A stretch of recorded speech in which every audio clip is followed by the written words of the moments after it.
മാരിച്ചൊരിയുമ്പോൾ ആനന്ദമേകും ആകുലമകറ്റും അനുദിന ജീവിത പാതയതിൽ. Praise the Lord. ദൈവ തിരുനാമത്തിന് മഹത്വമുണ്ടായിരിക്കട്ടെ. അനുഗ്രഹിക്കപ്പെട്ട ഈ നല്ല സമയത്തിന് ദൈവത്തിന് മഹത്വവും മാനവും അർപ്പിച്ചുകൊണ്ട് ഇന്നത്തെ നമ്മുടെ അല്പസമയ തിരുവചന ധ്യാനത്തിനു വേണ്ടി യോന പ്രവാചകൻ്റെ പുസ്തകം 2-ാം അധ്യായം അതിൻ്റെ 1-2 വാക്യങ്ങൾ നമുക്ക് വായിക്കാം. യോന പ്രവചനം 2-ാം അധ്യായം അതിൻ്റെ 1-2 വാക്യങ്ങൾ. അത് ഇപ്രകാരം പറയുന്നു: യോന മത്സ്യത്തിൻ്റെ വയറ്റിൽ വെച്ച് തൻ്റെ ദൈവമായ യഹോവയോട് പ്രാർത്ഥിച്ചു പറഞ്ഞതെന്നാൽ, ഞാൻ എൻ്റെ കഷ്ടതയിൽ നിമിത്തം യഹോവയോട് നിലവിളിച്ചു, അവൻ എനിക്ക് ഉത്തരമരുളി. കണ്ണുകളെ അടയ്ക്കാം, നമുക്ക് പ്രാർത്ഥിക്കാം. യോന മത്സ്യത്തിൻ്റെ വയറ്റിൽ കിടന്ന് പ്രാർത്ഥിച്ച പ്രാർത്ഥന. ഞാൻ എൻ്റെ കഷ്ടതയിൽ യഹോവയോട് നിലവിളിച്ചു, അവൻ എനിക്ക് ഹല്ലേലൂയ ഉത്തരമരുളി. നമുക്ക് ഒരു നിമിഷം കേൾപ്പിച്ച വചനത്തിന് മുന്നിൽ നമ്മെ തന്നെ സമ്പൂർണമായി സമർപ്പിക്കാം.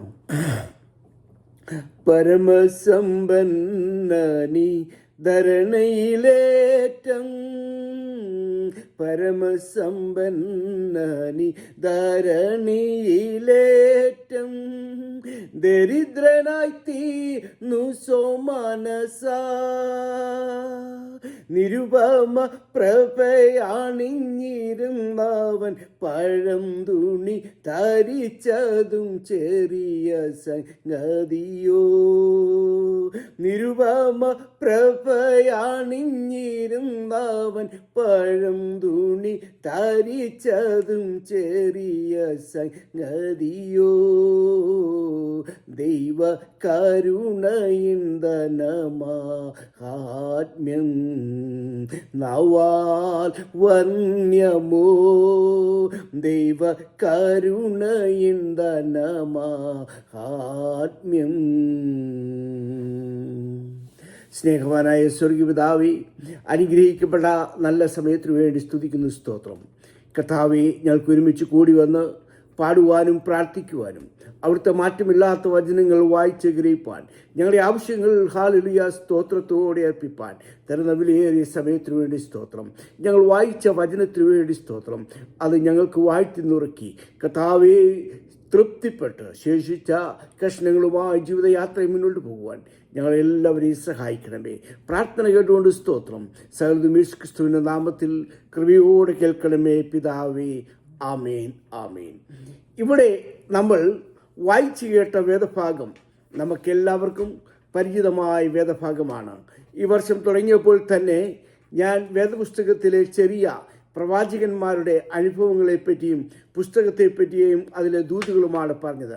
ഹബക്കൂക്കിൻ്റെ പ്രവചനം പറഞ്ഞു കഴിഞ്ഞു. കഴിഞ്ഞ പ്രാവശ്യം ഞാൻ മീഖായിലെ മാർച്ച് 1 ഞാൻ പറഞ്ഞു കഴിഞ്ഞു. വീണ്ടും ഒരിക്കൽ കൂടി ഹല്ലേലൂയ യോന പ്രവാചകന്റെ പുസ്തകത്തെയും അതിനകത്തുള്ള ദൂതുമായിട്ട് പരിചയപ്പെടുത്തുവാൻ ഞാൻ താല്പര്യപ്പെടുന്നു.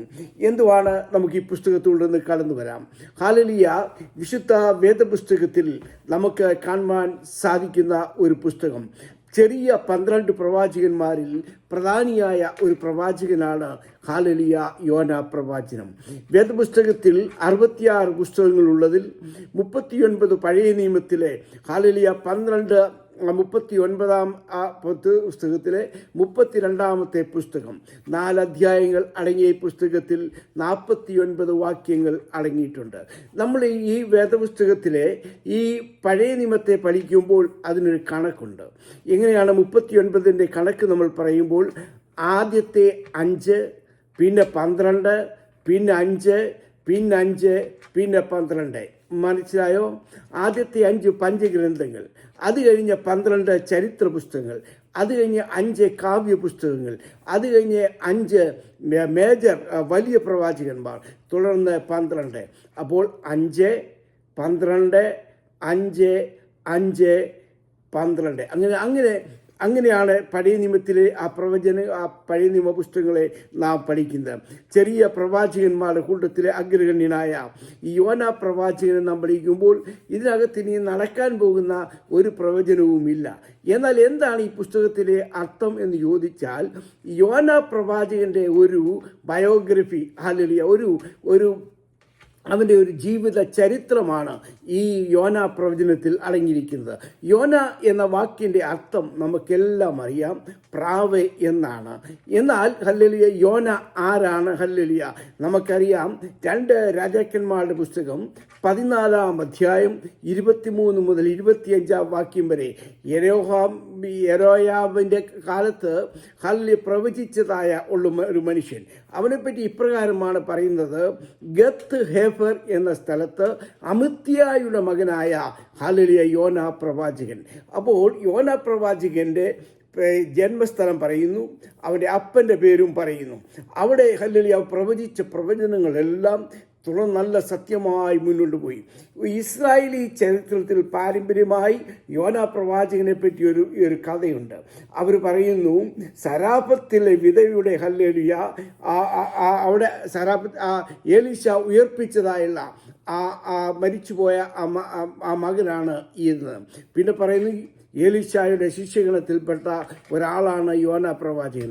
അത് ഹല്ലേലൂയ ഇസ്രായേലിയ പാരമ്പര്യത്തിൽ ഉള്ള കഥകളായിട്ട് രേഖപ്പെടുത്തിയിട്ടുണ്ട്. എന്നാൽ ഇതിനകത്തുള്ള തീം എന്തെന്ന് ചോദിച്ചാൽ, അതിൻ്റെ തീമിനെ പറ്റി പ്രകാരം പറയുന്നു: എറൈസ് ഗോ പ്രീച്ച്. ഹല്ലേലൂയ, എഴുന്നേറ്റ് നീ പോയി പ്രസംഗിക്കുക. ഹല്ലേലൂയ, അതിനകത്ത് അടങ്ങിയിരിക്കുന്ന സത്യം. ഹല്ലേലൂയ, ഗോഡ് ഹല്ലേലൂയ അവൻ്റെ love and compassion of his enemies. ദൈവത്തിൻ്റെ ഹല്ലേലൂയ അതിൻ്റെ മനസ്സലിവ്, ദീർഘക്ഷമ, കരുണ, അത് അവർക്ക് ഇസ്രായേൽ ജനത്തിന് മാത്രവുമല്ല ലോകത്തിലുള്ള എല്ലാവർക്കും വേണ്ടിയാണ് എന്ന് കാണിക്കുവാനുള്ള ഒരു ചരിത്ര സംഭവമാണ് യോന പ്രവചനത്തിൽ അടങ്ങിയിരിക്കുന്നത്. ഈ യോന പ്രവാചകനെ ഈ പുസ്തകത്തിൽ ഞാൻ പറഞ്ഞു 4 അധ്യായങ്ങൾ 39 വാക്യങ്ങൾ. ഈ 4 അധ്യായത്തെ നാം പഠിക്കുമ്പോൾ ഈ 4 അധ്യായവും ഹല്ലേലൂയ ഒരു പ്രാർത്ഥനാ പുസ്തകമാണ്. നമുക്കറിയാം, 1-ാം അധ്യായത്തിൽ പ്രാർത്ഥിക്കുന്നത് ആരാണ്? കപ്പൽ പ്രമാണിയും കപ്പലിലുള്ള ആൾക്കാരെല്ലാം കൂടെ ഒന്ന് പ്രാർത്ഥിക്കുന്നു. 2-ാം അധ്യായത്തിൽ ആരാണ് പ്രാർത്ഥിക്കുന്നത്? മത്സ്യത്തിൻ്റെ വയറ്റിൽ നമ്മൾ വായിച്ച കുറിവാക്യം, മത്സ്യത്തിൻ്റെ വയറ്റിൽ കിടന്ന് അയ്യം വിളിച്ച് പ്രാർത്ഥിക്കുന്ന യോന. 3-ാം അധ്യായത്തിലോട്ട് വന്നാൽ ആരാണ്? നിനവേലെ ജനങ്ങളെല്ലാം, രാജാവ് തൊട്ട് കുഞ്ഞുകുട്ടി ആബാല വൃദ്ധ ജനങ്ങൾ ഒരുമിച്ച് ഹല്ലേലൂയ അവർക്ക് വരുന്ന അനർത്ഥത്തിൻ്റെ നടുവിൽ എഴുന്നേറ്റ് നിന്ന് ഉപവാസത്തോടെ പ്രാർത്ഥിക്കുന്നു. അതിന് ഹല്ലേലൂയ 5-ാം അധ്യായത്തിലോട്ട് 4-ാം അധ്യായത്തിൽ കടന്നു വരുമ്പോൾ ഹല്ലേലൂയ യോന തന്നെ ഹല്ലേലൂയ പ്രാർത്ഥിക്കുവാണ്: ദൈവമേ, ഈ ജീവിച്ചിരുന്നിട്ട് കാര്യമില്ല, ഞാനങ്ങ് മരിച്ചാൽ മതി, എന്നെ അങ്ങ് എടുക്കണേ എന്ന് 2 പ്രാവശ്യം അവൻ ദൈവത്തോട് പ്രാർത്ഥിക്കുന്ന ഒരു പ്രാർത്ഥനാ പുസ്തകമായിട്ട് നമുക്കിതിനെ കാണുവാൻ സാധിക്കുന്നുണ്ട്. 1-ാം അധ്യായം എന്തുവാണ്? ദൈവത്തിൻ്റെ ഹല്ലേലൂയ അരുളപ്പാടും അവിടെ നിന്ന് ഓടിപ്പോകുന്ന പ്രവാചകൻ. 2-ാം അധ്യായത്തെ പറ്റി നാം കാണുന്നത് ഹല്ലേലൂയ അവൻ്റെ അവൻ പ്രാർത്ഥിക്കുന്നതായുള്ള യോനയെ പറ്റി. 3-ാം അധ്യായത്തിൽ എന്താണ്? യോന ഹല്ലേലൂയ നിനവേക്കാരെയോട് പ്രസംഗിക്കുന്നു, ഹി പ്രീച്ച്. ഹല്ലേലൂയ 4-ാം അധ്യായത്തിലോട് കടന്നു കഴിഞ്ഞാൽ ഹി ലേൺ, ഹല്ലേലൂയ അവനെ ചില കാര്യങ്ങൾ ഹല്ലേലൂയ പഠിപ്പിക്കുന്നതായുള്ള കാര്യം. 4 അധ്യായത്തിൽ കൂടിയുള്ള ആത്മീക സത്യങ്ങളെ ഒരുമിച്ച് ഹല്ലേലൂയ ഇന്ന് പകൽക്കാലം നമുക്ക് ഷെയർ ചെയ്യുവാൻ ഹല്ലേലൂയ ഞാൻ ആഗ്രഹിക്കുന്നു. ഹല്ലേലൂയ, നമുക്ക് ഈ യോന പ്രവാചകനെ പറ്റി നാം പഠിക്കുമ്പോൾ ഈ യോന നമ്മൾ ഓരോരുത്തരുമാണ്. നമ്മുടെ ഒരു സ്വഭാവ ഗുണവിശേഷങ്ങളാണ് ഇതിൽ നമുക്ക് കാണാൻ സാധിക്കുന്നത്. ഒന്നാമതായിട്ട് എന്തുവാണ് ഇതിലടങ്ങിയിരിക്കുന്ന സത്യം? 1-ാം അധ്യായത്തിൽ ദൈവത്തിൻ്റെ അരുളപ്പാടിൻ്റെ മുന്നിൽ മറുതലിച്ച് ഓടിപ്പോകുന്നതായുള്ള ഒരു യോന പ്രവാചകൻ. അതുകൊണ്ട് എന്ത് സംഭവിക്കുന്നു? ഹല്ലേലൂയ, അവൻ്റെ ജീവിതത്തിൽ പ്രയാസവും പ്രശ്നവും പ്രതിസന്ധിയും നേടുന്നു. നമ്മുടെ ജീവിതത്തിലും ദൈവത്തിൻ്റെ അരുളപ്പാടുകൾ നമ്മൾ കേൾക്കുമ്പോൾ ഹല്ലേലൂയ നമുക്ക് ഹിതപ്രകാരമായ കാര്യങ്ങൾ മാത്രമാണെങ്കിൽ നമ്മൾ കേൾക്കും.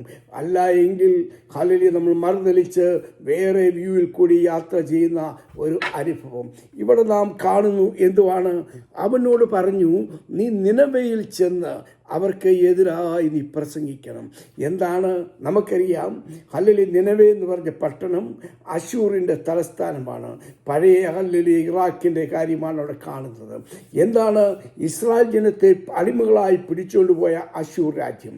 അവിടെ ചെന്നിട്ട് അവർക്കെതിരായി ഹല്ലേലൂയ അവരുടെ പാപങ്ങളെയും അതിനെപ്പറ്റി പ്രസംഗിക്കണം. ഇപ്പോൾ ഹല്ലേലൂയ പ്രവാചകനോട് പറഞ്ഞാൽ ഒരു ഇസ്രായേലി എന്ന് അവർക്കെതിരായ രാജ്യത്ത് ചെന്നിട്ട് നിങ്ങൾക്ക് വരുന്ന അനർത്ഥത്തെപ്പറ്റിയും കാര്യങ്ങളെപ്പറ്റി പ്രസംഗിച്ചാൽ എന്തിരിക്കും?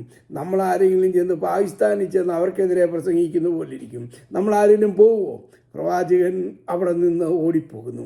നിനവേലോട്ട് പോകുവാൻ പറഞ്ഞപ്പോൾ അവൻ നോക്കിയപ്പോൾ സർച്ചീസിലോട്ട് പോകുന്ന കപ്പൽ റെഡി, റിസർവേഷൻ റെഡി, എല്ലാം നോക്കിക്കൊണ്ട് ഗൂഗിളിൽ നോക്കിയപ്പോൾ എല്ലാം ശരി, നല്ല ബെർത്തും ഉണ്ട്, കുഴപ്പമില്ല, ചരക്കിൻ്റെ ഇടയിൽ കയറി കിടക്കുകയും ചെയ്യാം.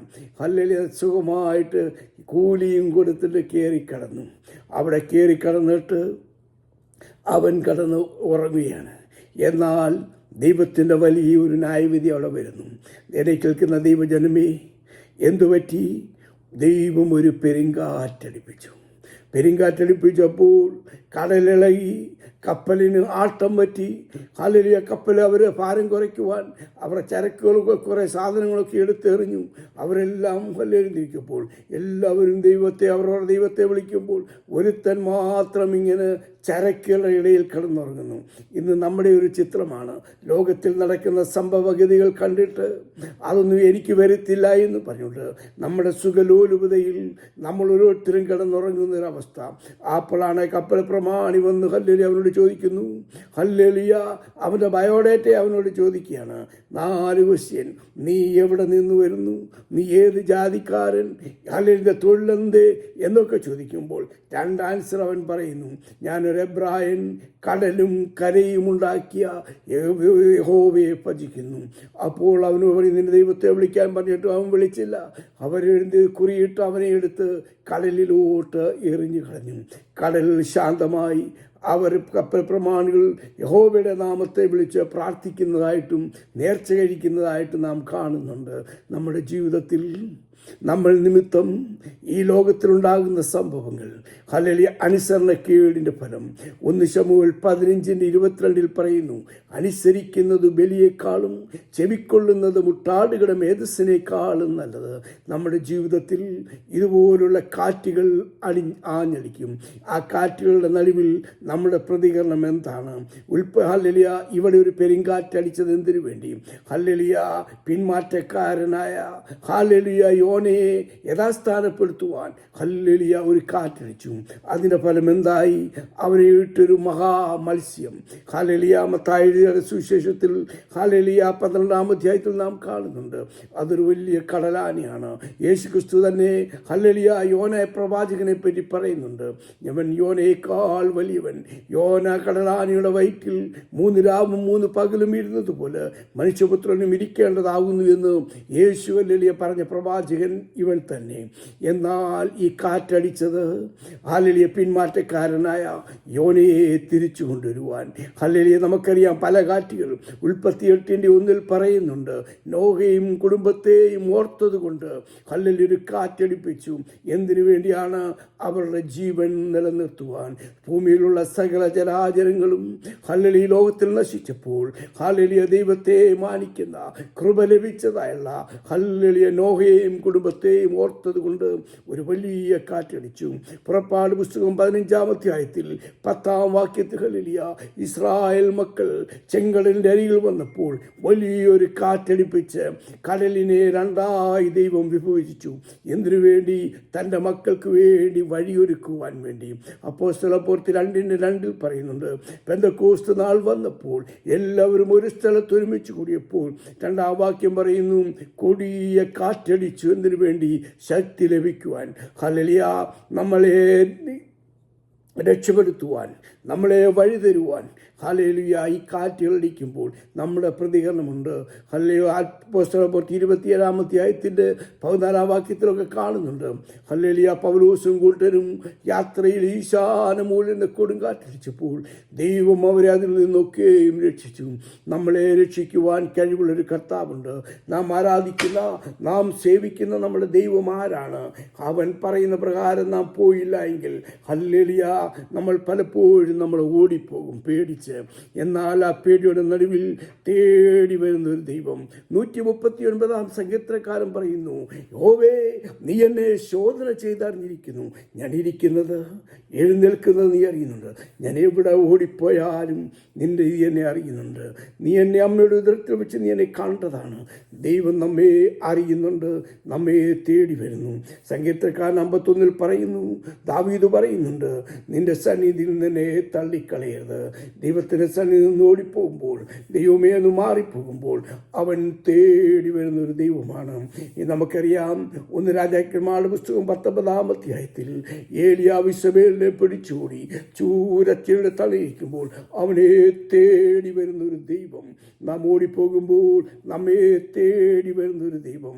നമുക്കറിയാം, യേശുക്രിസ്തുവിൻ്റെ ശിഷ്യന്മാർ ഹല്ലേലൂയ, യേശുക്രിസ്തുവിൻ്റെ മരണത്തിന് ശേഷം അവർ അവരുടെ പഴയ പണിക്ക് വേണ്ടി പോയി.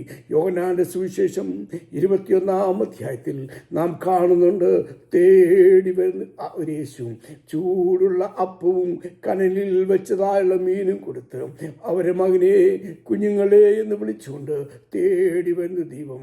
ഹല്ലേലൂയ, നമ്മെ തേടി വരുന്ന ദൈവം. ഒരു കണ്ണിനും ദയ തോന്നാതെ നിരാശയുടെ നിർച്ചൂഴിൽ കിടക്കുമ്പോൾ ഹല്ലേലൂയ, ദൈവത്തിൻ്റെ അരുളപ്പാട് കേട്ടിട്ട് അപ്രകാരം പോകാതെ നമ്മുടെ ഇഷ്ടപ്രകാരം നാം പോകുമ്പോൾ, വലിയ നാശത്തിലോട്ട് പോകുമ്പോൾ അതിൽ നിന്ന് ഹല്ലേലൂയ കരകയറ്റുവാൻ ഇതാ അവൻ ഇറങ്ങി വന്ന് ഹല്ലേലൂയ, അവൻ നമ്മെ വിളിക്കുന്ന ഒരു വലിയൊരു ദൈവം. ആരാണ് ഈ ദൈവം?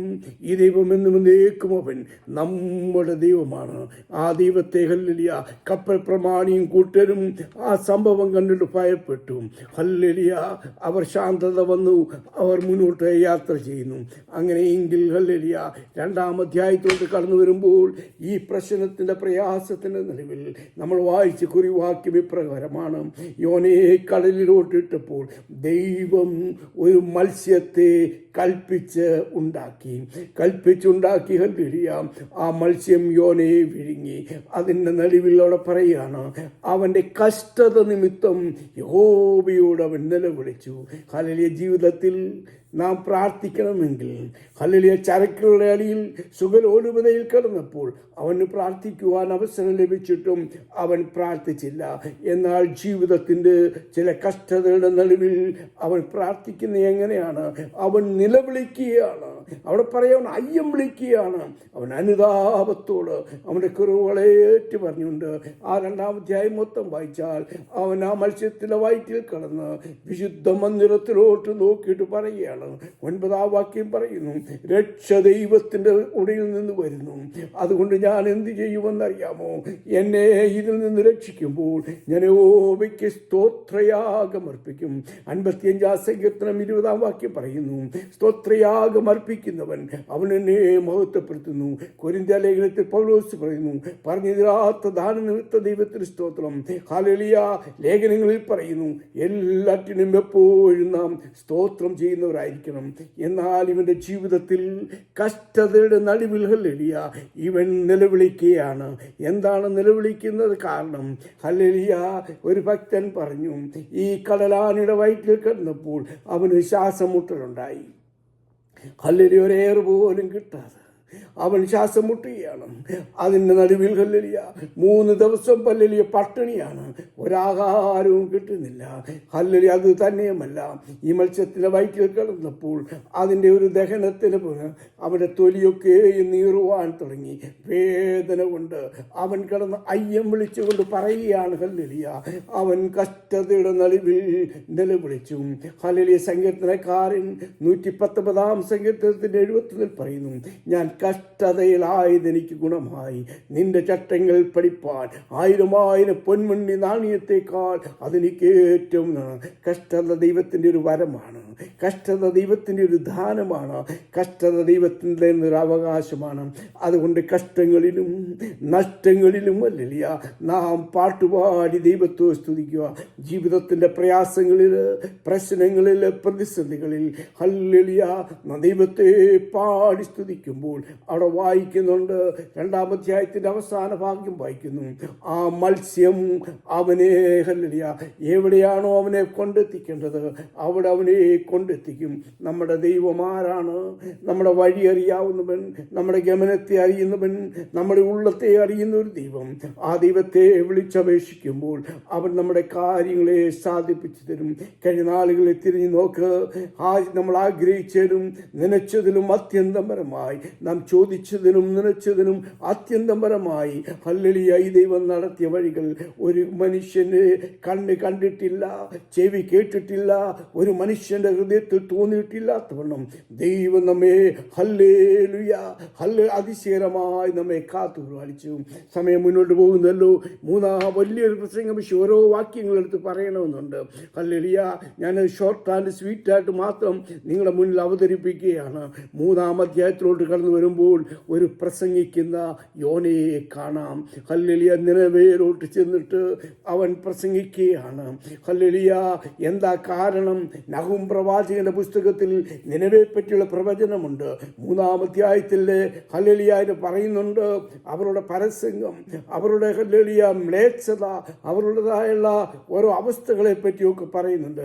അതുകൊണ്ടാണ് 2-ാം അധ്യായത്തിൽ പറയുന്നുണ്ട്, സംഹാരകൻ നിനക്കെതിരെ കയറി വീഴുന്നു, കോട്ട കാത്തുകൊള്ളുക, വഴി സൂക്ഷിക്കുക, നിന്നെ തന്നെ ശക്തീകരിക്കുക. നിന്റെ ജീവിതത്തിൽ വരുന്ന ഹല്ലേലൂയ പല പ്രയാസങ്ങൾ വരുമ്പോൾ നിങ്ങളൊരു കാര്യം ചെയ്യണം. നിങ്ങൾ ഒരു കാര്യം അവിടെ ചെയ്യുവാൻ പറയുന്നുണ്ട്. നിങ്ങളെല്ലാവരും ഉപവസിച്ച് ഹല്ലേലൂയ പ്രാർത്ഥിക്കണം. അവർ ഉപവാസം പ്രഖ്യാപിച്ചു. അവരുടെ ദുർമാർഗങ്ങളെ വിട്ട്, അവരുടെ സാഹസം വിട്ട്, അവരുടെ മനം തിരിഞ്ഞ് ദൈവപ്രവൃത്തി കണ്ട് അവർ ഹല്ലേലൂയ പ്രാർത്ഥിച്ചിരുന്നു. രാജാവ് തൊട്ട് എല്ലാവരും ഹല്ലേലൂയ അവർ ഉപവസിച്ചു പ്രാർത്ഥിച്ചപ്പോൾ അവർക്കുള്ള അനർത്ഥം അവിടുന്ന് മാറിയതായിട്ട് നാം കാണുന്നു. നമ്മുടെ പ്രാർത്ഥനാ വിഷയങ്ങളിൽ നാം ദൈവത്തോടെ പ്രാർത്ഥിര്, കണ്ണുനീരോടെ പ്രാർത്ഥിര്. ഹല്ലേലൂയ ഹന്ന കണ്ണുനീരോടെ പ്രാർത്ഥിച്ചു. ഹല്ലേലൂയ ഹാഗാറിന്റെ പൈതലിന്റെ നിലവിളി ദൈവം കേട്ടു. ഹല്ലേലൂയ നമ്മുടെ കണ്ണുനീര് കൊണ്ട് മാറിപ്പോകുന്ന ഒരു ദൈവമല്ല നമ്മുടെ ദൈവം. അതുകൊണ്ട് നമ്മുടെ പ്രാർത്ഥന എങ്ങനെയാണ്? കഴിഞ്ഞ പ്രസംഗത്തിൽ ഞാൻ പറഞ്ഞതുപോലെ 2 ദിനവൃത്താന്തം 7:14 ശലോമോൻ ദേവാലയം ഉണ്ടാക്കിയിട്ട് പ്രാർത്ഥിച്ചു. എന്തുവാണ് അവൻ പ്രാർത്ഥിച്ചത്? എന്റെ നാമം വിളിക്കപ്പെട്ട ജനം തങ്ങളെ തന്നെ താഴ്ത്തി തന്റെ ദുർമാർഗങ്ങളെ വിട്ടുതിരിഞ്ഞു പ്രാർത്ഥിക്കുമ്പോൾ ഞാൻ നിന്റെ പ്രാർത്ഥന കേൾക്കും, നിന്റെ ദേശത്തിന് സൗഖ്യം എത്തി കൊടുക്കും. ഈ നിനവേ പട്ടണം അവർ ദുർമാർഗങ്ങളെ വിട്ടുതിരിഞ്ഞ് തന്നെ താഴ്ത്തി പ്രാർത്ഥിച്ചപ്പോൾ അവർ ദേശത്തിന് സൗഖ്യം വരുത്തി. നമ്മുടെ ജീവിതത്തിനും നമ്മുടെ കുടുംബ ജീവിതത്തിനും നമ്മുടെ വ്യക്തിപരമായ ജീവിതത്തിൽ നാം പ്രാർത്ഥിര്. നമ്മൾ കുറവുകളുള്ളവരാണ്. ആ കുറവിനെ നിറവാക്കും. നമ്മുടെ താഴ്ചയെ അവൻ ഉയർത്തും. നമ്മുടെ വീഴ്ചയെ അവൻ ഹല്ലേലൂയ ഉയർത്തും. നമ്മുടെ പരാജയത്തെ വിജയമാക്കി തീർക്കുന്ന ഒരു ദൈവം. ഈ ദൈവത്തിന്റെ ശക്തിയിൽ നമ്മൾ ആശ്രയിച്ച് എബേസു പ്രാർത്ഥിച്ചു. ഹല്ലേലൂയ അനർത്ഥം എനിക്ക് വത്സര കാരണമായി തീരണം, നീ എന്നെ കാത്തുകൊണ്ടു സഹോദരന്മാരെക്കാൾ മാന്യനായി തീരുവാൻ ഇസ്രായേലിലെ ദൈവത്തോട് അവർ പ്രാർത്ഥിച്ചു. കർത്താവേ നീ അതിർവിസ്താരമാക്കണം, കർത്താവേ നീ എന്നോട് കൂടെ ഇരിക്കണം. അവൻ അപേക്ഷിച്ചതിന് ദൈവം നൽകിയെങ്കിൽ നാം ഉപേക്ഷിക്കാത്തൊരു ദൈവം. നമ്മുടെ ദൈവം ആരാണ്? അവൻ വലിയവനാണ്. ഹല്ലേലൂയ ആ ദൈവത്തിൽ നമ്മൾ പ്രാർത്ഥിക്കുക. ഹല്ലേലൂയ സമയം പോകുന്നുവല്ലോ. 4-ാം അധ്യായത്തിലോട്ട് കടന്നു വരുമ്പോൾ ഈ പ്രവാചകനെ ഈ ചില പാഠങ്ങൾ പഠിപ്പിക്കുകയാണ്. ഹല്ലേലൂയ ഈ പ്രവാചകൻ ഹല്ലേലൂയ ഞാൻ പറഞ്ഞല്ലോ നമ്മളെപ്പോലെയുള്ള ആളാണ്. ഹല്ലേലൂയ ഇവൻ എന്ത് ചെയ്യുന്നു? ഈ നിനവെ പട്ടണത്തെ ദൈവത്തിൻ്റെ അനർത്ഥം മാറ്റി അവരെ അനുഗ്രഹിച്ചപ്പോൾ അതിൻ്റെ കുശുമ്പ് കൊണ്ടാണെന്ന് തോന്നും പട്ടണത്തിൽ താമസിക്കാത്ത പട്ടണത്തിലെ വെളിയിൽ ഒരു കുടിലുണ്ടാക്കി അവിടെ പോയി താമസിക്കുകയാണ്. ഹല്ലേലൂയ. ആസാഫിനെ പോലാണ് മറ്റുള്ളവരുടെ സന്തോഷം കണ്ടിട്ട് എനിക്ക് അവരോട് അസൂയ തോന്നുന്നതെന്ന് പറഞ്ഞിട്ട് ഈ മനുഷ്യൻ വെളിയിലൊരു കുടിലുണ്ടാക്കിയിട്ട് അവിടെ പോയി ഇങ്ങനെ നിൽക്കുന്നു. അപ്പോൾ അവൻ്റെ തണലിന് വേണ്ടി ഒരാവണക്ക് കിളിച്ചു വന്നു. അവരൊക്കെ നമുക്കറിയാം ദൈവം കൽപ്പിച്ചുണ്ടാക്കിയെന്നാണ് പറയുന്നത്. നമ്മുടെ അന്നത് കഴിഞ്ഞിട്ട് പുഴുവിനെ കൽപ്പിച്ചുണ്ടാക്കി, മത്സ്യത്തെ ദൈവം കൽപ്പിച്ചുണ്ടാക്കി. ദൈവം അതാത് സമയത്ത് ഓരോ കാര്യങ്ങൾ പഠിപ്പിക്കുവാൻ ഓരോന്ന് ഉണ്ടാക്കും. നമുക്ക് വേണ്ടിയും ഓരോ കാര്യങ്ങൾ ദൈവം കൽപ്പിച്ചുണ്ടാക്കും.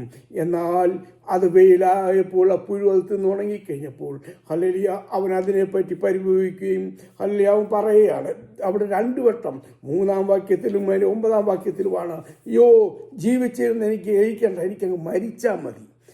മരിക്കുവാണെങ്കിൽ നേരത്തെ കടലിൻ്റെ അടിത്തട്ടി പോയി മരിച്ചാൽ മതിയായിരുന്നു. അങ്ങനെ ഈ മരിച്ചാൽ മതി എന്ന് പറയുന്നത് ഒരിക്കലും മരിക്കത്തില്ല. അവൻ കള്ളമാണ് പറയുന്നത്. ഈ പ്രവാചകൻ പറയുകയാണ്, 2 വട്ടം പറയുകയാണ്, എന്നെ അങ്ങ് എടുത്തോണേ, എനിക്കങ്ങ് മരിച്ചാൽ മതി. എന്നാൽ അതിൻ്റെ നടുവിൽ ദൈവാവിൻ്റെ ഈ പിറുപിറുപ്പിൻ്റെ മുന്നിൽ ചില പാഠങ്ങൾ പഠിപ്പിച്ചിട്ട് പറയുന്നു, നീ ഉണ്ടാക്കാത്ത ഈ ആമണക്കുണങ്ങിയപ്പോൾ നിനക്കത്രയും പരിഭവം ഉണ്ടായെങ്കിൽ ഇടങ്കയും വലങ്കയും അറിയാത്ത 1,20,000 പേരെ രക്ഷയുടെ പാതയിൽ കൊണ്ടുവന്ന അവരെനിക്ക് വലിയവരാണ്. അതുകൊണ്ടാണ് ഇസ്രായേൽ ജനം പറയുന്നു, ഞങ്ങളുടെ ദൈവമാണ്, ഞങ്ങൾക്ക് മാത്രം ആ രക്ഷ എന്ന് പറയുമ്പോൾ ഈ ദൈവം ഈ പുസ്തകത്തിൽ പഠിപ്പിക്കുന്നു, ഈ രക്ഷ അവർക്ക് മാത്രമല്ല, ഇത് മറ്റുള്ളവർക്ക് വേണ്ടി എൻ്റെ കരുണ, എൻ്റെ ദയ, എൻ്റെ ദീർഘക്ഷമ ഇതെല്ലാം ഉണ്ട് എന്ന് അവിടെ പഠിപ്പിക്കുന്നു. നമ്മുടെ ജീവിതത്തിൽ നമുക്ക് ദൈവത്തോട് ഹല്ലേലൂയ നമുക്കും പ്രാർത്ഥിക്കാം. കർത്താവേ, എൻ്റെ ജീവിതത്തിൽ മറ്റുള്ളവരുടെ ഹല്ലേലൂയ ജീവിതത്തിൽ ഉയർച്ച കണ്ടിട്ട് എൻ്റെ ജീവിതത്തിൽ ഈ പ്രവാചകനെ പോലെ അസൂയപ്പെടുന്ന ഒരു അനുഭവമാണോ? ഈ പ്രവാചകനെ പറ്റി ഒരു ഭക്തൻ ഇപ്രകാരം പറയുന്നു, നമുക്ക് ലൂക്കോസിന്റെ വിഷയത്തിൽ കാണുന്ന അപ്പൻ്റെ 2 മക്കളുടെ സ്വഭാവമാണ് ഈ യോനാ പ്രവാചകനിൽ കാണുന്നത്. ആദ്യത്തെ എന്താണ്? ആദ്യത്തേത് ഇളയ മകൻ്റെ സ്വഭാവം. കാലിലെ ദൈവം പറഞ്ഞ, പിതാവ് പറഞ്ഞ അനുസരിക്കാതെ എല്ലാം മേടിച്ച് അവന് ഇഷ്ടത്തിന് പോകുന്ന ഒരു പ്രവാചകൻ. ഇത് കഴിഞ്ഞിട്ട് അവൻ ഹല്ലേലൂയ അവന് മുട്ട് വന്നു, അവൻ കപ്പലിൻ്റെ അടിത്തട്ടിലൊക്കെയായി അവൻ തിരിച്ചു വന്നു. ഈ അപ്പൻ അവനെ സ്നേഹിക്കുമ്പോൾ ഹല്ലേലൂയ അവനെ കഴിയുമ്പോൾ പിന്നെ അവസാനം 4-ാം അധ്യായത്തോട് വരുമ്പോൾ മൂത്ത പയ്യൻ്റെ സ്വഭാവം കാണിക്കുന്നു. എന്തുവാണ്? ഈയോ അവന് കുശുമ്പ്, അവന് ഈ മനുഷ്യൻ കണ്ടോ, ഞാൻ ഇത്രയും നാൾ നിന്നെ സ്നേഹിച്ചു, ഞാൻ ഇത്രയും പ്രവചിച്ചു, ഇതാ അശൂറിനെ പറ്റി പ്രവചിച്ചു, ഇതെല്ലാം സത്യമാണെന്ന് പറഞ്ഞു. അപ്പോൾ ഹല്ലേലൂയ 2 സ്വഭാവം, ഒരു ബൈപ്പോളാർ സ്വഭാവം ഹല്ലേലൂയ യോനാ പ്രവാചകനിൽ നമുക്ക് കാണാം. നമ്മുടെ കർത്താവ് ഹല്ലേലൂയ വലിയവൻ. അങ്ങനെയെങ്കിൽ ഞാൻ എൻ്റെ വാക്കുകൾക്ക് വിരാമം കുറിപ്പാൻ ഞാൻ ആഗ്രഹിക്കുന്നു. യോനാ പ്രവചനത്തിൽ കൂടി യേശു ക്രിസ്തു പറഞ്ഞു, ഹല്ലേലൂയ അവിടെ സുവിശേഷത്തിൽ പറഞ്ഞു, ഇതാ യോനയേക്കാൾ വലിയവൻ. എന്താണ് യോനയേക്കാൾ വലിയവനെന്ന് പറയുവാൻ കാരണം, യോന നിനവെ പട്ടണത്തിന് വേണ്ടി മാത്രമേ പ്രാർത്ഥിച്ചുള്ളൂ. യേശു ആരാണ്? അവൻ ലോകത്തിന് മൊത്തമായി പ്രാർത്ഥിച്ചു. യോന ഹല്ലേലൂയയുടെ ദൂത് ന്യായവിധിയെപ്പറ്റി മാത്രമായിരുന്നു. യേശുവിൻ്റെ ദൂത് എന്തുവാണ്? ന്യായവിധി മാത്രമല്ല, അവൻ പാപക്ഷമയും അവൻ്റെ സ്നേഹത്തെപ്പറ്റിയും പ്രസംഗിച്ചു. യോന ഹല്ലേലൂയ ഒരു ഡിസ്ഒബീഡിയൻ, ഒരു അനുസരണക്കേടിൻ്റെ ആണെങ്കിൽ നമ്മുടെ കർത്താവ് യോനയേക്കാൾ വലിയവനെന്ന് പറയുവാൻ അവൻ ഒബേ ചെയ്തവൻ, അവൻ അനുസരണമുള്ളവൻ, പിതാവിൻ്റെ വാക്ക് കേട്ട് അനുസരിക്കുന്നവൻ. ഹല്ലേലൂയ യോന തൻ്റെ തെറ്റിനു വേണ്ടി ഹല്ലേലൂയ മാത്രം വെള്ളത്തിൽ വീണുവെങ്കിൽ നമ്മുടെ കർത്താവായ യേശു ക്രിസ്തു ലോകത്തിൻ്റെ പാപത്തെ ചുമന്നൊഴിക്കുന്ന ദൈവത്തിൻ്റെ കുഞ്ഞാടായി സകല മനുഷ്യരുടെ രക്ഷയുടെ പാത്രമായി തീർന്നു. ഹല്ലേലൂയ യോനയുടെ സ്വഭാവം ഹല്ലേലൂയ ഒത്തിരി വൈകല്യങ്ങളുണ്ട്. ഒരു വട്ടം സ്നേഹമാണെങ്കിൽ ഒരു വട്ടം എന്താണ്? എന്നാൽ നമ്മുടെ കർത്താവ് ആരാണ്? അവൻ സ്നേഹനിധി. അവനെപ്പറ്റി പറഞ്ഞാൽ ഉത്തമഗീതം പറയുന്നത് പോലെ 10,000 അതിശ്രേഷ്ഠൻ. അവനൊപ്പം പറയുവാൻ ആരുമില്ല, അവനെപ്പോലാരുമില്ല. വെളിപ്പാട് പുസ്തകം 1:12 പറയുന്നു, ഒരു മഹാശബ്ദം ഞാൻ കേട്ടത്, 7 പൊൻനിലവിളക്കുകളുടെ നടുവിൽ നിലയങ്കി ധരിച്ചവൻ, ഹല്ലേലൂയ വെള്ളോടിന് സദൃശനായവൻ, മാറത്ത് പൻകച്ച് കെട്ടിയവൻ, ഹല്ലേലൂയ അവൻ ആരാണ്? 10,000 സ്തോത്രം. അവനൊപ്പം പറയാൻ ആരുമില്ല എങ്കിൽ അവൻ മാറാത്തവൻ, മറക്കാത്തവൻ, മാറിയുടെ അനുഭവങ്ങളെ മധുരമാക്കി തീർക്കുന്ന ഒരു മാധുര്യവാൻ അവൻ നമുക്ക് വേണ്ടിയുണ്ട്. ഞാൻ വാക്കുകൾക്ക് വിരാമം കുറിക്കുന്നു. യോനാ പ്രവാചകനിൽ കൂടി ദൈവത്തിൻ്റെ ശബ്ദം കേട്ട് മറുതലിക്കുന്ന യോന പ്രാർത്ഥിക്കുന്ന ഒരു യോന, പ്രസംഗിക്കുന്ന ഒരു യോന. പ്രസംഗമൊക്കെ ചെയ്തു, എന്നാൽ പ്രവൃത്തിയിൽ കാണിക്കാതെ അതിന് നടുവിൽ ദൈവം പാഠം പഠിപ്പിക്കുന്നു. ഇതാ യോനയേക്കാൾ വലിയവൻ നമ്മുടെ നടുവിലുണ്ട്. അവനെ നമുക്ക് ആരാധിക്കാം, നമുക്ക് സമർപ്പിക്കാം. ഇത്ര മഹത്വമുള്ള പദവിയെ ഇപ്പുഴുക്കൾക്കരുളാൻ, ഇത്ര മഹത്വമുള്ള പദവിയെ ഇപ്പുഴുക്കൾക്കരുളാൻ പാത്രത ഏതുമില്ല. നിന്റെ കൃപ എത്ര വിചിത്രമഹോ, പാത്രത ഏതുമില്ല. നിന്റെ കൃപ എത്ര വിചിത്രമഹോ. ഈ വചനങ്ങളാൽ ദൈവം നമ്മളെല്ലാം അനുഗ്രഹിക്കുമാറാകട്ടെ. Praise the Lord. ഹല്ലേലൂയ. നമ്മളെ കേൾപ്പിച്ച അനുഗ്രഹിക്കപ്പെട്ട